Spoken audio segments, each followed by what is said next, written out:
All right, I want to thank everybody for joining us for this episode today. Today, I have Justin Herman, who is the Global Head of Public Sector at Twilio Inc, a member of the World Economic Forum, and he is a co-chair of the ACT-IAC IoT Working Group. Previously, Justin led the government-wide Emerging Citizen Technology Program at GSA, where he supported and coordinated citizen services, initiatives in artificial intelligence, social media, robotic processing automation, and other areas, working with about 300 federal, state, and local agencies. I was a part of that. And it was great stuff. It was cool stuff. I remember participating. It was amazing. He's also served on the White House National Science and Technology Council Subcommittee on Machine Learning and Artificial Intelligence for 2 different administrations. He's a world traveler, food connoisseur. I've been following your postings there on the food you've been cooking. And then he's also been known to participate in in an interesting or crazy excursion or two. So Justin, I thank you for joining me today. Thank you so much for having me, Jeremy. So for those who don't know you, even though I gave that wonderful, background information, tell us a bit about who you are, where you're from, and what makes you you. All right. So actually, when I first met you, I was at U.S. General Services Administration at the time, and where I spent about 8 years focusing on building those government-wide emerging technology programs, we'll get into. Originally, when I was brought into GSA, it was to be the head of social media.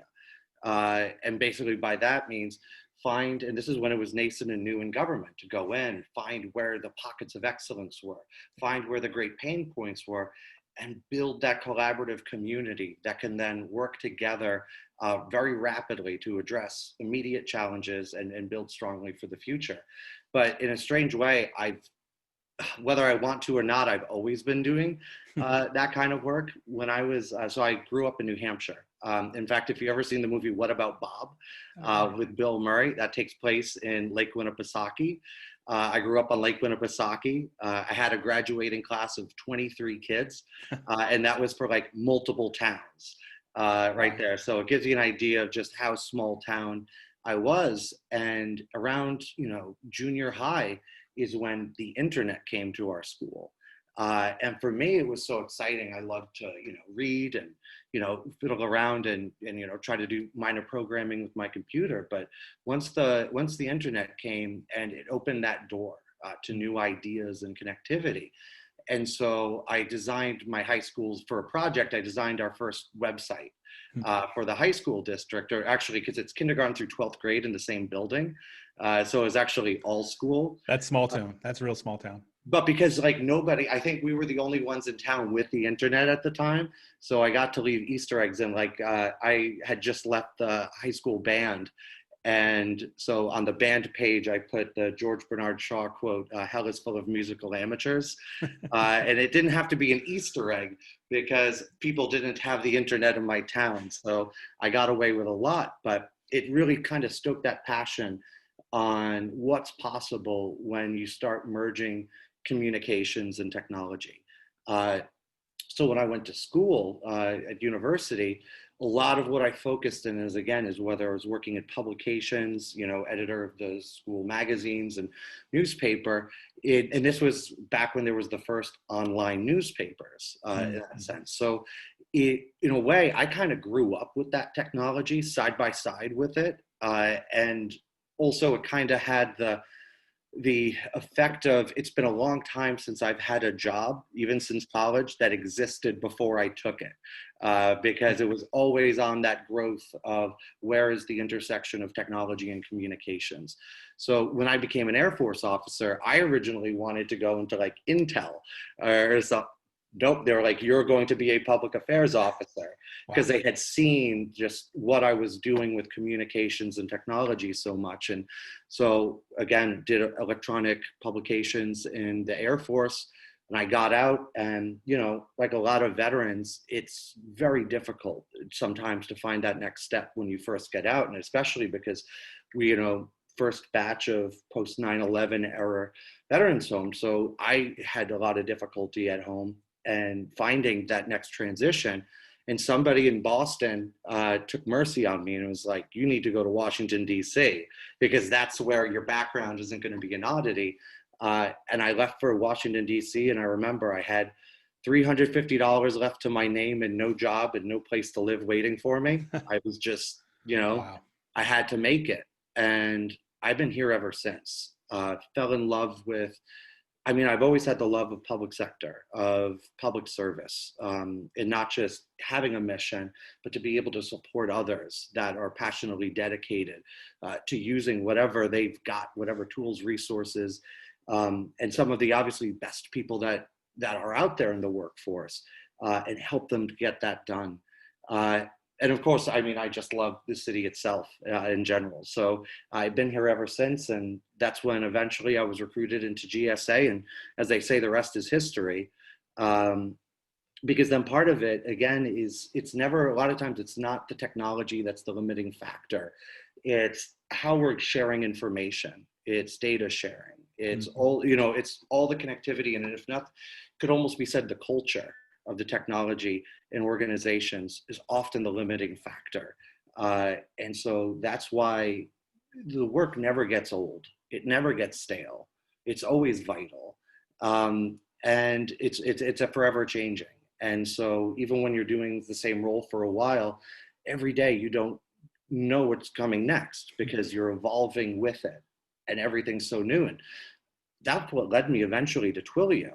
Was I kept looking and hearing what those needs were for those 300 federal, state, and local agencies we were supporting, and we knew that it's a real shortcut to thinking and cheap to say, oh well, government is always going to be 10 years behind the curve on technology because they just don't get it, and that's utter nonsense. It's that oftentimes, for good reason, there's rules, regulations, and same level of responsibility. A company has to do the right thing and go through the processes to become available for public services. And same as public services do have to keep an eye out on what the field. And I thought, where is the greatest place that if we could marry these two? And the concept of omni-channel communications was so new within government. And I was like, this is the team I want to be with. And this is the mission. If we can bring that level of omni-channel communications that get used every day in the private sector, but introduce it to make public services more accessible for all, and not just accessible for all, and not just for most users, but all users, whether persons with disabilities, multilingual services, limited bandwidth internet, but also make those interactions actionable and digestible for operations. You're not just facilitating a conversation, you're improving the services themselves and operations itself. That's to me, it's even just saying it now still gets me as excited as I was on the first day. You can tell. So you kind of exposed a bit of what my second question is. My second question is, how or why did you get into IT? So it sounds like you kind of naturally fell into that. Would that be an accurate portrayal? It fell into me, or I fell into it, definitely. And again, there's been a couple of times in my career I tried to try something new. But this is what the heart wants what the heart wants. And also, right. And again, it's such an important place to be. Well, it sounds like, based on everything you've had an opportunity to work with and do, and the variety within IT sounds like it's very exciting to you. Would that be true? In terms of there's such a robust, like you said, every day it could be a new adventure, right? Write your own adventure. Well, look at what we were doing working closely with ACT-IACT, agency partners, U.S. General Services Administration, is in building those government-wide emerging tech programs. Oftentimes still it'd be seen as in a bubble, and each thing in a stovepipe. And what was often needed, what was the practical application of this? It's not just checking a box. Does this have machine learning? Or checking a box. Does this have robotic process automation? But to what ends? And that's something that, especially with omni-channel communications, is that it has components of all of this. But what it does is it puts together into something that truly transforms your day in the most practical way possible. And you're not even aware that you're using all of these very interesting and very complicated, very high-minded emerging technologies. You just know that no matter where you are, what device you're using, or what your need is, you're able to get done what you needed to get done seamlessly. And for me, again, that's the most exciting point. And it exposes some of the the challenges that we can have in government technology in particular, when oftentimes it's not the best technology that wins the day, Right. but checks the most boxes. Interesting. So then if you had somebody gave you the executive power or the ability to make a large change, what do you see that we're doing that isn't focused in the right direction and could be changed, or something about IT that we're doing that just needs to be reconsidered? So when looking at it, and this is something in my experiences both in the private sector and obviously working amongst government agencies, is we can always do better on data-driven decision making, and not just saying that as a catch-all or a buzzword, is that locked in these conversations, and not just in conversations, let's take communications out of it, is that there's always so much more information that we can be using to make actionable and digestible for operations. And oftentimes we don't scratch the surface enough, and decisions are being made, and every day I'm talking to my friends, again, not even dealing with communications, but just working across the board in public services and the challenges they're faced. So much decision making is still being done at the end of the day on gut feelings or, biases added into it. And who is it that said that if you torture data long enough, it'll tell you anything? There are a few people to say that, and they do it, right? Yeah, a lot of people have said that, and it's true. Mm-hmm. But this comes down to, not just performance analysis.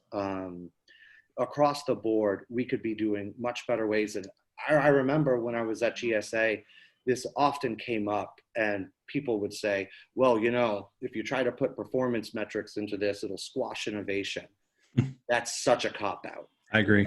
Because I believe that it is robust data analysis and performance management that allows you to take the risks, allows you to be more creative, because you're able to weigh the options, because you're able to point forward.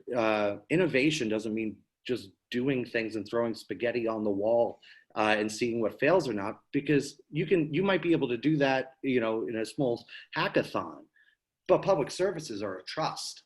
Mm-hmm. And the responsibility, especially with taxpayer dollars, to at least try to get this right. And that's, I think, something where we can always constantly do better.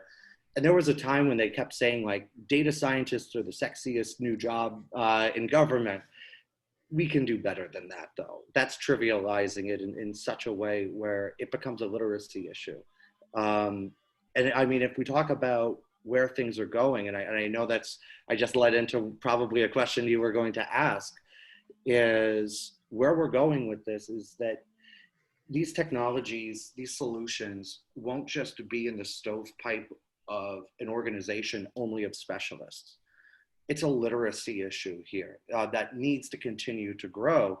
And you can see this with low code or no code solutions. Mm-hmm. The idea that, I was not the world's best person when it came to designing machine learning.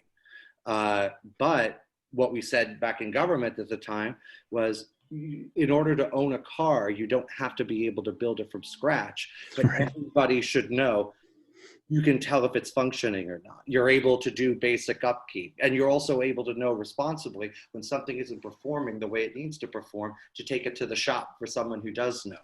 Mm-hmm.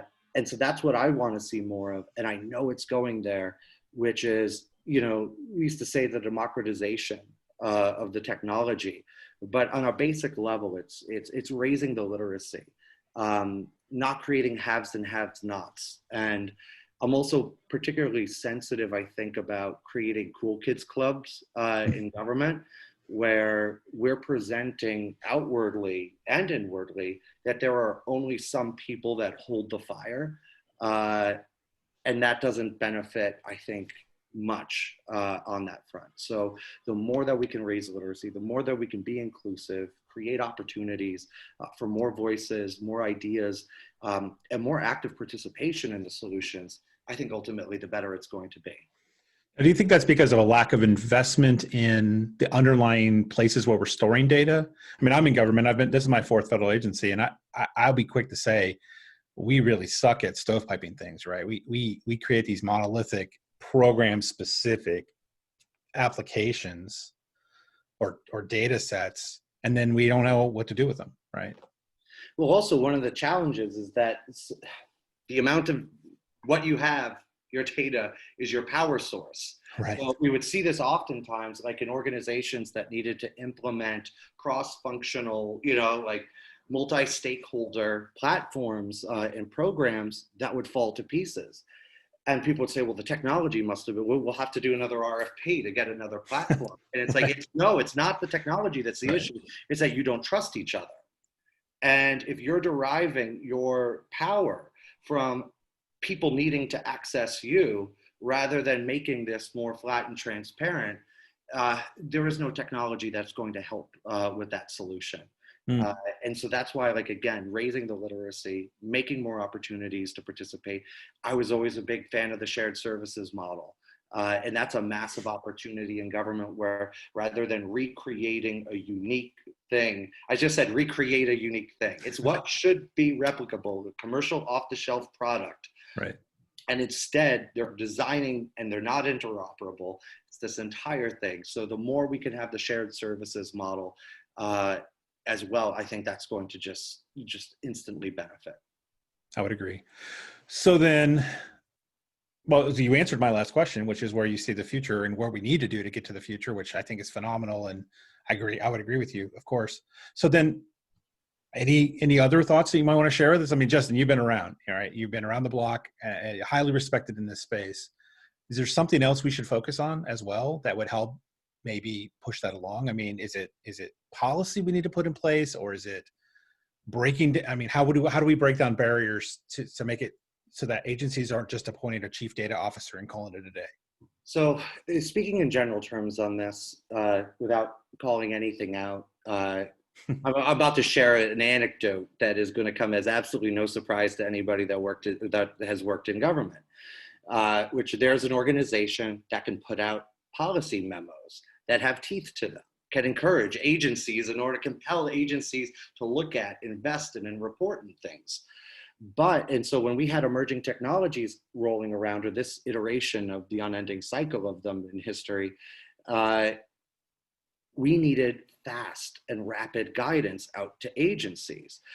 And they would turn around and say, Justin, it's actually can take us 6 months to 2 years to put out one of those memos. And by the time that we do, it's going to be obsolete and we're going to look like we were caught flat-footed. So then they turn around and say, well, we're not going to issue these because it would stifle innovation. It was not going to stifle innovation in any way. It's because the actual mechanisms of the bureaucracy didn't allow it. So then there's talks of we need a new memo system. But that's it. Like, again, is what we've got to do is to be able to speed up, be more nimble on this and more responsive. Because, and again, it's not a problem with tech, it's how we all work together. And the speed of change and the speed of, transformation is happening so rapidly. Even if you know something one day, if you're still working on that same thing without changing, even months from now, forget about years, it's going to be obsolete. It's almost guaranteed. And so if I could laser focus on one thing with the government itself on how we could better prepare for it, it's not just, obviously acquisitions is challenging. Obviously, having government-wide security postures is a challenging thing.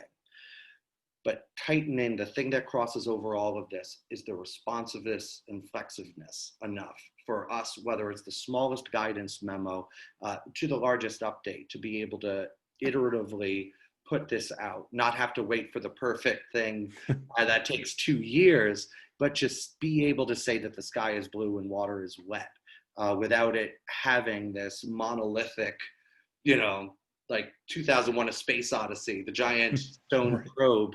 You don't need that to be able to let agencies know that it's okay that they're testing out machine learning or robotic process automation. But as you know, a lot of agencies might not take an initial step on something without the top cover. So faster, more responsive top cover to be able to respond, to be able to know what kind of performance metrics people are looking for.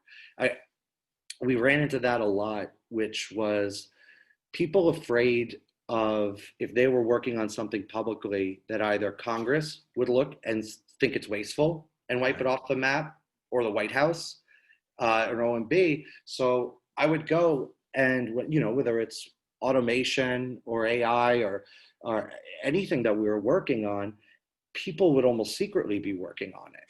And so all these agencies would be doing it, but no one would be talking about it. And you can't find it on their websites because they didn't want to be called out for it. Right. So we'd go to things. And I remember someone said, one of the last meetings I took before I moved on, they said, AI won't be anything real in government for another 5 years. And I think I had just left the White House National Science Technology Council AI subcommittee of everyone working on it. And there was this huge disparity between what was important going on and what we could publicly talk about, and not because of a clearance, not because of security restrictions, because of fear. And again, no technology is going to remove that, but our ability to share information. If I could get, performance.gov only needs to be more. And I know beta.sam.gov is in the course of transition and transformation. Platforms like that are so critical to be able to find out what's going on, to be able to prove it, and not based on anecdotes, but based on, this is publicly available information. Like this isn't debatable. You can't, if it's paid for by taxpayers, as long as there's not a security issue, people have a right and responsibility to know what's going on. And not just because they have a right and responsibility, it's the right thing to do as well in order to improve things. No, that's a lesson to be learned, right? That's the lesson for the times. If we can get past those hurdles and get the right people in place that give us the freedom of, because we know our stuff, we know our performance, we can take that risk. And I think that's... Well, I've got a question for you, actually. So you're a leader in ACT-IACT. I am now going to be helping put together the IoT working group. I've got some thoughts on it. Smart cities is something that we care about a lot. Obviously, post-COVID, the entire idea of a new digital government, fully connected, all the way out to the street corner, is going to be critical in new ways. But from your perspective, what are some things that you think we should be looking at, even structurally, in order to make this real? Oh, wow. Turning the tables. So I think what you guys are working on is amazing, right? I think the smart cities, I think you're right. The capabilities we have to educate the public of what the government knows and how they can be better leveraged by them, whether it's accessibility through interesting initiatives that will help somebody know how to get across town by avoiding crowds because they happen to be blind or something, right? Or other really interesting emerging tech capabilities. It's all going to be reliant on cities, especially in the city perspective. They need to put in place the networks that can support that, right? Either 5G or whatever the magic solution is. We need the bandwidth, right? We need the connectivity, and we need it kind of everywhere. And I mean, many cities are suffering in that respect, right? They have lots of great initiatives, but they don't have the way to do the connectivity between the capability to make that capability accessible to everybody. Yes. So I think that's something we need to focus on. That's not my expertise. My level of expertise is not at that level, at the city level, but having conversations with DC government and a lot of other cities that are struggling in that area and are really trying to do some innovative things. Technology can be a blocker as much as people. And some of it is, we got to make the right investments at the right time so that then it opens up that innovation capability, I think. I'll tell you one aspect of it that really, really wakes me up in the morning on it. And I think it goes to the potential. And so this hasn't been released yet, but given our experience working around the globe right now, post-COVID-19, and started truly identifying what are those trends on how things are shaping up. So I'm working on a new digital government strategy that takes, because it's not just a digital front door. And I figure I can do this because I worked at the Office of Digital Government for so long. So I do have my bona fides on this, but we work so hard to get agencies to be able to have such an accessible and responsive front door to government. But what we need now is the complete virtualization of public service and the public experience. And it could only be done through, you know what I mean, new methods and ways and connectivity and data sharing. And it's not just citizen engagement. It goes from the smallest, because workforces are now virtualized. Right. So the digital government experience must go and start from the smallest work stream between people, agency to agency, through, contact center modernization and citizen engagement, all the way out to the sidewalk with IoT and smart cities. Wow, that's something Twilio is specifically working on? Yes. And in fact, we'll look forward to, I was going to present it through the World Economic Forum, but because we're helping with ACT-IACT, I think this might have to become an ACT-IACT initiative. Interesting. So you've come up with a methodology for virtualizing that government to citizen experience? Is that what? Yes, that's what's being worked on right now. And I think it's both exciting, but it also becomes formulaic because there's no surprises there. It's when you look at a model that's connected from workforce modernization, citizen engagement in an agency, and then stretching now to the sidewalk. Now, if we had said that a year ago, that you need IoT and sidewalks and stuff for public services, you'd have been like, not this year. Maybe that's a nice future state thing, but now it makes complete sense. And it's not just that these things are needed, it's showing how they interrelate. And again, that's where we come to the real challenges on making the data actionable and digestible for operations, that one feeds into the other, and it's the interconnectivity. It is one digital government experience, not stovepipes, not replaceable instantly. So that's something that's what's keeping me up at night these days. And I'll tell you, a lot of great people inside and outside of government have been very passionate about sharing their ideas and stories around that. So that's something that we're looking forward to contributing. Yeah, that's fascinating. I look forward to seeing a presentation on it. I agree with you completely. I mean, and my agency works with governments overseas. Right? My agency is a grant type agency where we're doing economic development activity overseas, in really fairly undeveloped countries. And so some of our stuff is around policy. How do you engage citizens? How do citizens trust you? Yes. Right? That's a huge problem, getting citizens to trust the government. I was just talking with somebody from the IRS the other day, and they're talking about how do we fix that last segment of the population who don't want to stop receiving a paper check from the US government. But that paper check causes so many high-level costs on how to manage, create, and send out. How do we get that last mile of people onto an electronic platform, right? And then it comes down to some of it's it's an underserved population. They don't have capabilities. Yeah. And so how do we serve government to those people? And the other issue could be just plain up trust. They don't trust the government, and they don't want to interact with them electronically. Well, I'm going to propose this here, and because obviously this is something core to a lot of what we do, is, I mean, I was the lead for social media, in federal government. We had worked very hard to try to bend the platforms, hold them accountable, to be able to have a trusted platform for engaging citizens, providing emergency information. I think it's not wrong to say that ship might have sailed a little bit. Yeah.